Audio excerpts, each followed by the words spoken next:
शुभ रात्रि प्रिय अभ्यर्थियों। जैसा कि हमने पिछले वीडियो में आप लोगों को बताया भी था कि हम अपने चैनल के माध्यम से इस समय टीजीटी पीजीटी के इंटरव्यू की तैयारी हिंदी विषय के साथ में करवा रहे हैं। तो और ये सभी जो प्रश्न मैं इसमें रख रही हूँ या जो व्याख्या का विषय रख रही हूँ, ये पिछले इंटरव्यू में पूछे हुए प्रश्न हैं। तो एक प्रश्न अधिकतम ये इंटरव्यू में पूछा जाता है, अक्सर पूछा जाता है, ढोल गंवार शूद्र पशु नारी सकल ताड़ना के अधिकारी। तो आइए दोस्तों, इस प्रश्न, चूँकि ये बड़ा विवादित प्रश्न है, थोड़ा कठिन भी माना जाता है, कैसे एक्सपर्ट को हम उस समय संतुष्ट करेंगे इसके उत्तर के माध्यम से। ये हमारे अपने मौलिक विचार हैं, शायद आप लोगों को पसंद आएंगे। सर्वप्रथम ध्यान देने योग्य यह है कि यहाँ पर प्रयुक्त जो ताड़ना शब्द है, तो उसका अर्थ मारने या पीटने से या प्रताड़ित करने से बिल्कुल भी नहीं है, बल्कि है किससे? अनुशासन से है। अब हम विभिन्न अर्थों में ताड़ना का अर्थ देखेंगे, जो सही ढंग से अनुशासित से ही संबंधित है, अर्थात जो ताड़ना का अर्थ निकल कर आएगा वो अनुशासन ही निकल कर के आएगा, मारने या पीटने से संबंधित नहीं होगा।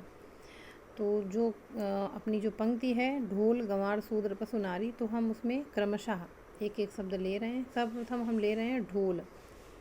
तो ढोल शब्द का अर्थ ढोलक होता है और ढोलक पीटने से ही बजती है, किंतु केवल पीटने से ढोलक कभी नहीं बजती है। ढोलक पर जो थाप दी जाती है, अनुशासित ढंग से पड़ी हुई होती है, तो वही ढोलक को स्वरमयी बनाती है, उसी की गूंज को प्रभावित करती है और उसको संगीतमय बनाती है, लोगों को श्रवण योग्य होती है तथा लोगों को अपनी ओर आकर्षित करती है। जबकि अगर अनुशासित ढंग से थाप ना पड़ी हो तो बड़ी कर्कश लगती है और लोग उससे दूर भागते हैं। सिर्फ पीटने मात्र से ढोलक कभी भी अनुशासित ढंग से नहीं बजती है और उसे ढोलक मान भी नहीं सकते हैं, ना ही वह कभी स्वर साधिका या संगीत साधिका बन सकती है। तो यहाँ पर जो सिद्ध होता है कि जो ढोल का अर्थ है, वह जो ताड़ना शब्द का अर्थ है ढोलक के अर्थ में, वह अनुशासित ढंग से थाप देने से संबंधित है, ना कि मारने या पीटने से। क्योंकि मारने पीटने का कोई अनुशासन नहीं होता, तो वो किसी तरीके से मारी जा सकती है और किसी तरीके से ढोलक पर मारना, ढोलक बजाना नहीं कहा जा सकता है। उसके बाद में जो हमारा दूसरा है गंवार, तो गंवार के दो अर्थ होते हैं, नंबर 1 तो मूर्ख और नंबर 2 वायु। यहाँ भी ध्यान देने योग्य है कि गंवार या मूर्ख व्यक्ति को अगर अनुशासित ढंग से नहीं रखा जाएगा तो वह सामाजिकों का बहुत अहित कर सकता है, नुकसान पहुँचा सकता है उन्हें। गंवार तो गंवार होता है, किसी को भी ईंट मार देगा, पत्थर मार देगा, तो उसे अनुशासित रखना पड़ेगा। और अगर इसका अर्थ हम वायु के अर्थ में लेते हैं तो वायु का भी अनुशासित ढंग से चलना बहुत आवश्यक है। अगर वह अनुशासित ढंग से नहीं चलती तो वो बड़ा अहित कर सकती है, बड़ा वितंडा खड़ा कर सकती है, बहुत तहस नहस मचा सकती है। आप लोगों ने आंधी और तूफान के माध्यम से इसके वितंडा को अवश्य ही देखा और परखा होगा। नंबर 3 पर आता है शूद्र। तो सर्वप्रथम हमें ये समझना आवश्यक है कि यहाँ शूद्र किस अर्थ में प्रयुक्त हुआ है, क्योंकि जब वर्ण व्यवस्था प्रारंभ की गई थी या जब बनाई गई थी, या फिर हम मान लें वर्णों का विभाजन जब किया गया था, तो उस युग में शूद्र का अर्थ सेवक से होता था, ना कि किसी जाति विशेष से। तो यहाँ पर भी शूद्र का अर्थ सेवक है, और सेवक वर्ग को अगर अनुशासित नहीं रखा जाएगा तो राज्य का या समाज का अहित हो सकता है। क्योंकि जिस युग में तुलसीदास ने इस काव्य को लिखा था, वह राजा और रजवाड़ों का युग था, और सेवक ही जो होते थे वही राजा की आँख या कान होते थे, क्योंकि उन्हीं के माध्यम से उसे पूरे समाज का ज्ञान होता था। तो यहाँ पर भी ताड़ना का अर्थ अनुशासित ढंग से काम करने के लिए है, ना कि मारने पीटने से। इसके बाद में हम यहाँ लेते हैं पशु।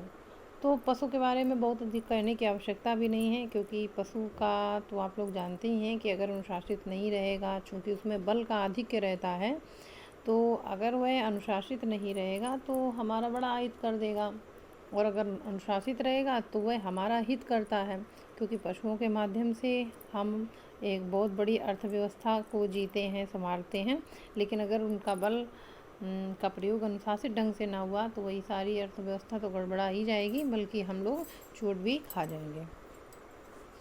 अब हम ध्यान देते हैं जो सर्वाधिक विवाद का विषय है वह नारी, क्योंकि नारी शब्द जो इस पंक्ति में प्रयुक्त हुआ है तो अधिकतर लोग इसको पढ़ करके तुलसीदास जी को नारी विरोधी मानते हैं, किंतु ऐसा नहीं है। क्योंकि यहाँ देखना आवश्यक है कि ये कथन रत्नाकर का, रत्नाकर अर्थात समुद्र, समुद्र क्या होता है, जल, जल से बना होता है, और जल का जो एक पर्याय होता है वह नार भी होता है, नार। इसीलिए नार भगवान विष्णु को नारायण भी कहते हैं। नार धन अयन, नार मतलब होता है जल, जल में जिनका अयन अर्थात घर हो वो होते हैं नारायण। और आपने सुना होगा तो यहाँ पर भी जो मतलब मालूम होगा कि जो जल में उत्पन्न होती है एक घास होती है, वो जल में उत्पन्न होती है, उसको भी नारी कहते हैं। तो यहाँ पर नारी शब्द का अर्थ स्त्री ना हो करके नारी शब्द का अर्थ हुआ जल या जल से संबंधित वस्तुएं। अगर जल काबू में नहीं रखा जाएगा, अनुशासित नहीं रखा जाएगा तो संपूर्ण तहस नहस कर डालता है। क्योंकि आप लोगों ने देखा होगा कि जल को प्रतिबंधित करने के लिए, अनुशासित करने के लिए कई जगह पर बांध बनाए जाते हैं, नहरें खोदी जाती हैं। तो यहाँ पर भी जो अर्थ निकल कर आया तो वह ताड़ना का अर्थ अनुशासन ही निकल कर के आया, ना कि मारना या पीटना से, है ना। तो इस तरह से जो ये अपनी जो पंक्ति है यहाँ पर इसका अर्थ अनुशासित ढंग से इन सभी पर कब्जा करना या एक तरह से इनको अनुशासित ढंग से चलाने का अर्थ निकल करके आता है।